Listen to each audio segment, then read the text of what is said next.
हमें अपनी पार्टी व मूवमेंट को फिर से आगे बढ़ाना है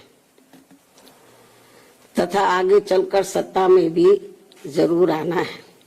तभी फिर यहाँ गरीब, असहाय, दुखी, पीड़ित व कमजोर वर्गों के लोगों का सही से भला हो सकता है। और अब तो इनके प्रति जातिवादी मानसिकता रखने वाली पार्टियों के साथ साथ जातिवादी मीडिया भी, जिसमें सोशल मीडिया भी शामिल है, ये भी नहीं चाहता है कि यहाँ के खासकर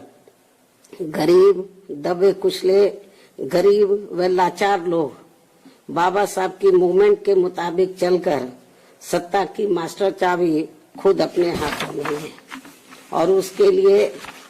वे किसी भी हद तक गिरकर अपना गंदा व घिनौना आदि खेल खेलते रहते हैं। इसलिए यूपी का वर्तमान चुनाव परिणाम बीएसपी के करोड़ों लोगों की रात दिन की कड़ी तन मन धन की मेहनत का ये वाजिब फल कतई नहीं है। फिर भी बाबा साहब के अनुयायी पार्टी होने के नाते इस पार्टी के लोगों को अपनी हिम्मत कतई नहीं हारना है, बल्कि पत्थर काटकर रास्ता बनाने का अपना प्रयास व संघर्ष हर हाल में आजीवन जारी रखना है। जबकि ऐसे खराब राजनीतिक हालात बीजेपी ने भी देखे हैं, जब आजादी के बाद से काफी लंबे समय तक देश में राज करने का मौका यहाँ की जनता ने इनको नहीं दिया था, बल्कि यूपी में भी सन 2017 से पहले भाजपा की स्थिति यहाँ कोई खास अच्छी नहीं थी। और अब इसी प्रकार कांग्रेस पार्टी भी लगभग उसी हालत से गुजर रही है जिस खराब हालत से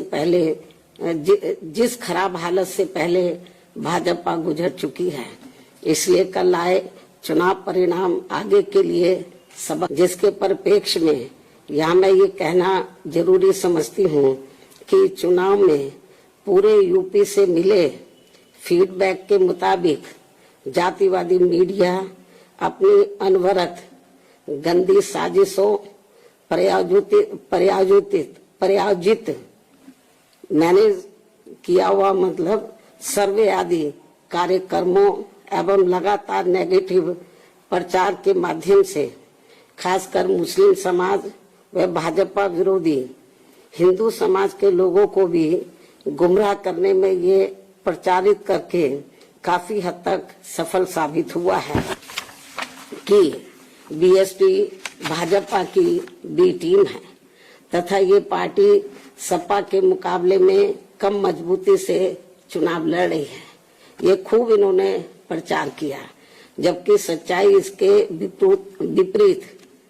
विपरीत है, बिल्कुल उलट है। क्योंकि भाजपा से बसपा की लड़ाई राजनीतिक के साथ साथ सिद्धांतिक व चुनावी भी थी, लेकिन मीडिया द्वारा इस प्रकार के लगातार दुष्प्रचार आदि किए जाने के कारण भाजपा के अति आक्रामक मुस्लिम विरोधी चुनाव प्रचार से मुस्लिम समाज ने एक तरफा तौर पर सपा को ही अपना वोट दे दिया तथा इससे फिर बाकी भाजपा विरोधी हिंदू लोग भी बसपा में नहीं आए। और यदि ये सभी लोग इन अफवाहों, इससे ये स्पष्ट है कि मुस्लिम समाज का वोट यदि दलित समाज के साथ मिल जाता, जैसा कि बंगाल के चुनाव में टीएमसी के साथ मिलकर भाजपा को धराशायी करने का चमत्कार परिणाम दिया था, तो फिर वैसे ही परिणाम यहाँ भी दोहराए जा सकते थे। साथ ही ये लोग हमेशा इस तथ्य को ऐन वक्त पर भूल जाते हैं कि केवल बीएसपी ही यूपी में भाजपा को सत्ता में आने से रोक सकती है, सपा नहीं। इनकी इसी गलत सोच का ही ये नतीजा है कि भाजपा फिर से सत्ता में वापस यहाँ आ गई है। और यदि यूपी में तिकोना संघर्ष हुआ होता, जिसकी पूरी संभावना भी थी, तो तब यहाँ यूपी के परिणाम बीएसपी की अपेक्षा के मुताबिक आते तथा फिर भाजपा को सत्ता में आने से रोक लिया जाता। अर्थात कुल मिलाकर मुस्लिम समाज बीएसपी के साथ तो लगा रहा, किंतु इनका पूरा वोट समाजवादी पार्टी की तरफ शिफ्ट कर गया और इनके इस गलत फैसले से बीएसपी को बड़ा भारी नुकसान ये हुआ कि बीएसपी समर्थक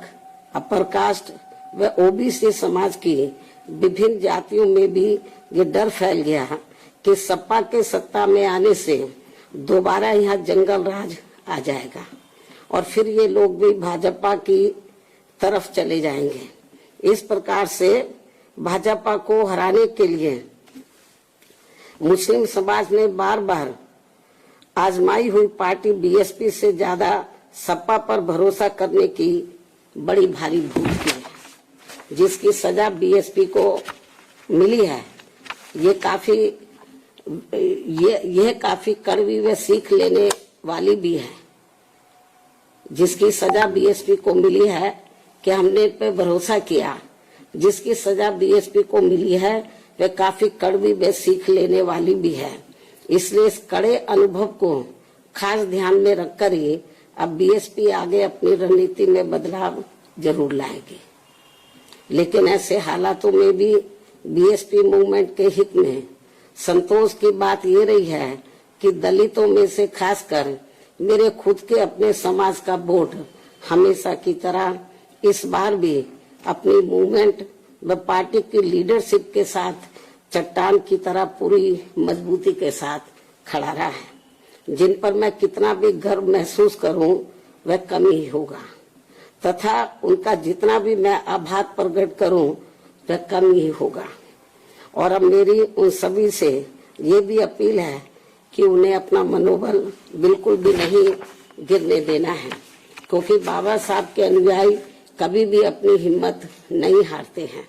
तथा वे अपना संघर्ष लगातार जारी रखते हैं। सफलता फिर एक दिन झक मारकर हमारे कदम जरूर चूमेगी। हमें बाबा साहब के कारवां को न रुकने देना है न झुकने देना है। साथ ही हमें ये भी मानकर चलना चाहिए कि अब बुरा वक्त खत्म होने वाला है, क्योंकि पूरा खून पसीना बहाने के बावजूद भी जो यूपी का इस बार परिणाम आया है तो उससे बुरा और क्या हो सकता है। अर्थात पार्टी के लोगों को निराश व हताश कतई नहीं होना है और अपने स्वाभिमान व मूवमेंट की सफलता के लिए पहले की तरह ही पूरे जी जान से पार्टी के कार्य में लगे रहना है। साथ ही इस बार यूपी में पार्टी की अपेक्षा के मुताबिक नतीजे नहीं आने को लेकर फिर से मैं उन्हें ये कहना चाहती हूँ, इस बार चुनाव में मुसलमानों का वोट एक तरफा सपा की ओर जाते देखकर दलित वर्ग में से मेरे खुद के समाज को छोड़कर बाकी सभी हिंदू समाज ने सपा के रहे गुंडा, माफिया, आतंकी व भ्रष्ट राज को याद करके तथा ये सोचकर कि कई हिंदुओं का वोट बंटने से सपा सत्ता में वापस न आ जाए, इसके डर से इन्होंने बीजेपी की नीतियों व कार्यशैली से दुखी व परेशान होते हुए भी अपना एक तरफा वोट बीजेपी को अंदर ट्रांसफर कर दिया, जिसने फिर बीएसपी को सन 1977 में कांग्रेस पार्टी की हुई स्थिति की तरह यहाँ चुनाव में लाकर खड़ा कर दिया है। हालांकि इसके बाद फिर अगले हुए चुनाव में कांग्रेस पार्टी पूर्व की तरह यूपी सहित देश के अन्य राज्यों में भी पुनः सत्ता में वापस आ गई थी। कहने का तात्पर्य ये है कि राजनीति में कभी कभी वर्तमान की तरह ऐसे उतार चढ़ाव भी आते हैं जिससे अपनी पार्टी के लोगों को भी दुखी होकर शांत बैठने की बजाय या इधर उधर भटकने की बजाय बल्कि ऐसी बदली हुई परिस्थितियों का भी मुकाबला करने के लिए अपनी वर्तमान रणनीति में परिवर्तन करके आगे बढ़ना होगा। और इसके लिए बाबा साहब के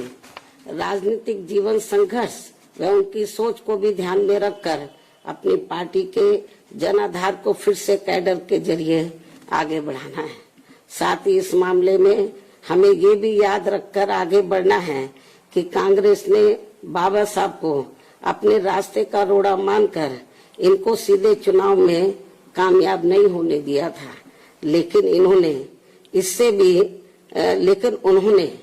इससे भी अपनी हिम्मत नहीं हारी थी और फिर यहाँ जातिवादी व्यवस्था के शिकार हुए लोगों को एकजुट व संगठित होकर उन्हें राजनीति में आगे आने की भी सलाह दी थी, ताकि फिर वे सत्ता के जरिए अपना खुद का विकास व उत्थान आदि कर सके, जैसा कि हमने यूपी में 4 बार करके दिखाया भी है। साथ ही उन्होंने उस समय कांग्रेस जैसे अन्य उन सभी जातिवादी पार्टियों से भी अलग रहने की भी सलाह दी थी, जिनकी जातिवादी सोच में कोई परिवर्तन नहीं आ रहा था। इसलिए इन सब बातों को ध्यान में रखकर अपनी पार्टी के लोगों को फिर से यह अपनी पार्टी व मूवमेंट को आगे बढ़ाना है। इन्हीं जरूरी बातों के साथ ही अब मैं बीएसपी के सभी छोटे बड़े पदाधिकारियों, कार्यकर्ताओं एवं अनुयायियों के साथ साथ सब समाज के उन सभी लोगों का भी हृदय से आभार प्रकट करती हूँ, जिन्होंने बीएसपी को जिताने के लिए यहाँ रात दिन काफी कड़ी मेहनत की है तथा पूरे तन मन धन से भाजपा को हराने के लिए यहाँ लगे रहे हैं। साथ ही उत्तराखंड व पंजाब राज्य के भी पार्टी के अपने सभी छोटे बड़े पदाधिकारियों, कार्यकर्ताओं एवं अनुयायियों का भी मैं पूरे तय दिल से आभार प्रकट करती हूँ, जिन्होंने वहाँ पार्टी को कामयाब बनाने के लिए अपनी पूरी कोशिश की है। हालांकि इन राज्यों में भी हमें उम्मीद के मुताबिक सही सफलता नहीं मिली है, जिसका पार्टी को काफी दुख व चिंता भी है। वहाँ भी हम लोग वर्तमान जो राजनीतिक हालात चल रहे हैं, तो उसको ध्यान में रखकर हम लोग आगे की रणनीति बनाकर अपनी पार्टी और मूवमेंट को आगे बढ़ाएंगे। और अब मैं इन्हीं जरूरी बातों के साथ ही अब मैं अपनी बात यही समाप्त करती हूँ। धन्यवाद। जय भीम व जय भारत।